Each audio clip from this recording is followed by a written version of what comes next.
తెలంగాణ సర్కార్ ప్రజలకు పెద్ద శుభవార్త చెప్పింది. ఇకపై మీ సేవలన్నీ కూడా వాట్సాప్ లో అందుబాటులోకి రాబోతున్నాయి. నవంబర్ 18న మంత్రి శ్రీధర్ బాబు ఈ సేవలన్నింటినీ అందుబాటులోకి తెస్తూ గ్రీన్ సిగ్నల్ ఇచ్చేశారు. ప్రస్తుతం అయితే దశల వారీగా వీటిని అమలు చేయబోతున్నారు. ఫస్ట్ ఫేజ్ లో విద్యార్థుల సర్టిఫికేట్స్ కి సంబంధించిన సేవలన్నీ కూడా అందుబాటులో ఉంచారు. ఆ తరువాత 400 రకాల కార్యకలాపాలకు సంబంధించిన యాక్టివిటీస్ అన్ని మీరు వాట్సాప్ లో చేసుకోవచ్చు. అంటే మీ సేవకి వెళ్లి క్యూ లైన్ లో నిలబడం, మీ టోకెన్ తీసుకోవడం ఇలాంటి కష్టం ఏది లేకుండా మీ చేతిలో ఉన్న ఫోన్ లో వాట్సాప్ లో మీకు కావాల్సిందల్లా తీసుకోవచ్చు అన్నమాట.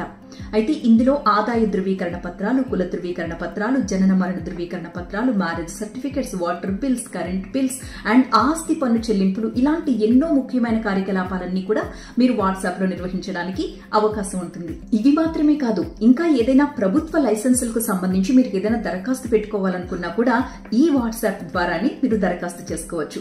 అయితే ఈ వాట్సాప్ సేవలు ఎలా పనిచేస్తాయంటే ఒక నెంబర్ అయితే ఇవ్వడం జరిగింది, 8096958096. ఈ నంబర్ ని మీ మొబైల్ ఫోన్ లో మీ సేవ అని చెప్పి సేవ్ చేసుకున్నారనుకోండి. ఆ తర్వాత వాట్సాప్ కి వెళ్లి మీ సేవ అని కొడితే అది ఓపెన్ అవుతుంది కదా, అక్కడ మీరు హాయ్ ఆర్ మెను అని టైప్ చేసి సెండ్ చేయండి.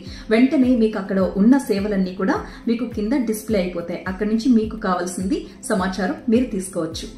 ఆధార్ ఆధారిత ధృవీకరణ ప్రక్రియ పూర్తి చేసి మీకు అవసరమైన సేవని ఎంచుకోవచ్చు. ఆ సేవగాను అవసరమైన డాక్యుమెంట్స్ కూడా మీరు వాట్సాప్ లోనే అప్లోడ్ చేసుకోవచ్చు అన్నమాట. వన్స్ మీరు దరఖాస్తు పెట్టుకున్న తర్వాత దానికి సంబంధించిన అప్డేట్స్ కానీ స్టేటస్ కానీ అన్ని మెసేజెస్ రూపంలో మీకు వాట్సాప్ లోనే వస్తాయి. తర్వాత మీ పని పూర్తయ్యాక ఆ డాక్యుమెంట్ ఆర్ సర్టిఫికేట్ డౌన్లోడ్ చేసుకునే లింక్ కూడా మీకు వాట్సాప్ లోనే వస్తుంది. సో మీరిక మీ సేవా కార్యాలయం గడప తొక్కాల్సిన పని లేకుండా ప్రతిదీ కూడా మీ చేతిలో ఉన్న మొబైల్ ఫోన్ లోనే ఈజీగా చేసుకోవచ్చు.